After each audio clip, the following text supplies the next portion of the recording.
امام ابو مالک رحمۃ اللہ علیہ کے پاس نا ایک شاگرد آیا کرتا تھا، بات یاد آ گئی۔ تو نرالے ہوتے ہیں نا کئی شاگرد، مرید بھی نرالے ہوتے ہیں۔ ہر مرید کی خواہش ہوتی ہے پیر صاحب میری مرضی کے مطابق ڈال جائیں۔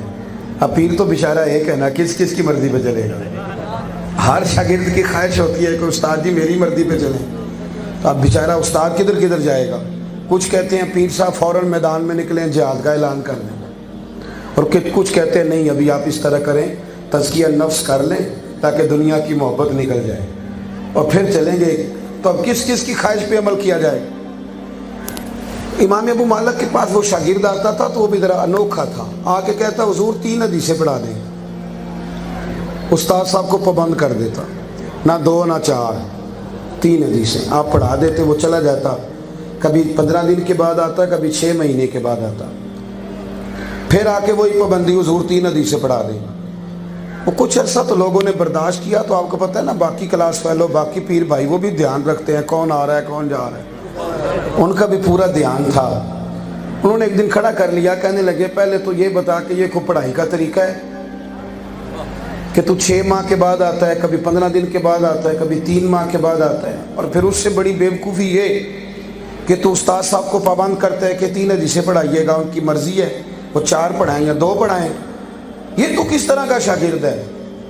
وہ کہنے لگا یارو جلدی نہ کرو، پہلے مجھے وضاحت کا موقع تو دو نا، کچھ تو مجبوریاں رہی ہوں گی، یوں ہی کوئی بے وفا نہیں ہوتا، ذرا مجھے موقع تو دو نا، وضاحت کا تو ٹائم دو نا۔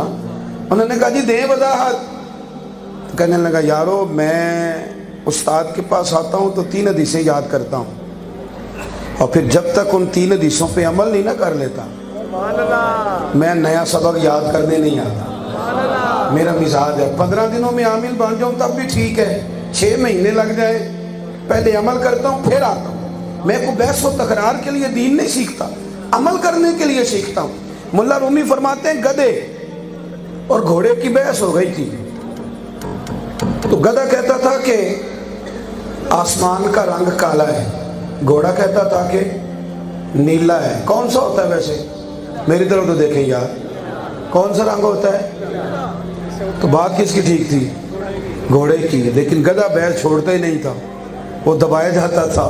کچھ گدھے نہیں نا بحث چھوڑتے، کتنی مرضی دلیلیں دیں، آیتیں پڑھیں، واضح حدیثیں سنائیں، پر بات چھوڑنے کو تیار۔ نعرہ تکبیر، نعرہ رسالت۔ عارف رومی فرماتے ہیں کہ وہ جب بحث ختم نہیں ہو رہی تھی تو کیس بادشاہ سلامت کے پاس چلا گیا۔ توجہ ہے نا آپ کی؟ کیس کہاں چلا گیا؟ ادھر دیکھیں جی میری طرف۔ کیس بادشاہ شیر تھا، شیر نے بات سنی دونوں کی، اسے پتا تھا کہ بات گھوڑے کی ٹھیک ہے، اور بادشاہ کہنے لگا بھائی گھوڑے تیری بات بھی ٹھیک ہے، پر تجھے نا عمر قید کی سزا بھی ہے۔ اس نے کہا بات بھی میری ٹھیک ہے اور سزا بھی مجھے۔ وہ کہنے لگا سزا اس بات کی نہیں کہ تیری بات غلط ہے یا ٹھیک ہے، سزا اس بات کی ہے کہ تو نے گدھے سے ہی بحث شروع کر دی ہے۔ یہ سمجھ نہیں آئی کہ گدھا ہے تو تو گدھے سے بحث کر رہا ہے، کیسی عجیب بات۔ ہر آدمی سے آپ بحث کریں، یعنی ہمارے بندے نا ایک عجیب سا بندہ اٹھا کے نالائق سا تو بہت بڑے شیخ الحدیث کے پاس لے جاتے ہیں اور جا کہتے ہیں حضرت اس کے سوال کا جواب دے، اس کی حیثیت تو دیکھو پہلے، اس کی حیثیت ہے۔ اور میرے سنی نے اسے کوئی اور بات یاد نہیں ہوتی، ایک بات اس نے پکی یاد کی ہے، سنی نے ایک سبق اسے پکا یاد ہے، بتاؤں کون سا؟ کہتے جی میں تو ایڈا پڑھے ہی نہیں، یہ سارے سنیوں نے یاد کر لیا، میں تو ایڈا تو جنہیں تو اڑنا بحث کردہ پہ ہو کدو پی ایچ ڈی۔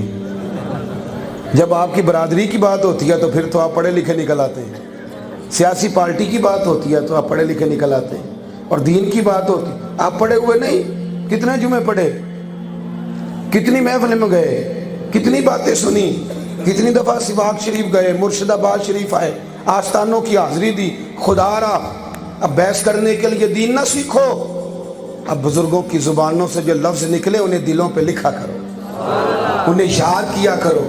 اور ایک بات یاد رکھو، آستانوں کا ترجمان وہ رسالہ نہیں ہوتا جو آستانوں سے نکلتا ہے، آستانوں کا ترجمان وہ اخبار نہیں ہوتی، وہ میڈیا نہیں ہوتا جو ہماری خبریں نشر کرتا ہے، آستانوں کا ترجمان وہ مرید ہوتا ہے جو آستانے سے آتا ہے، بیعت کرتا ہے اور فیض لے کے جاتا ہے، وہ ترجمان ہے۔ سن لیں، آپ اتنی بڑی تعداد میں آئے پر میری بات سن لیں،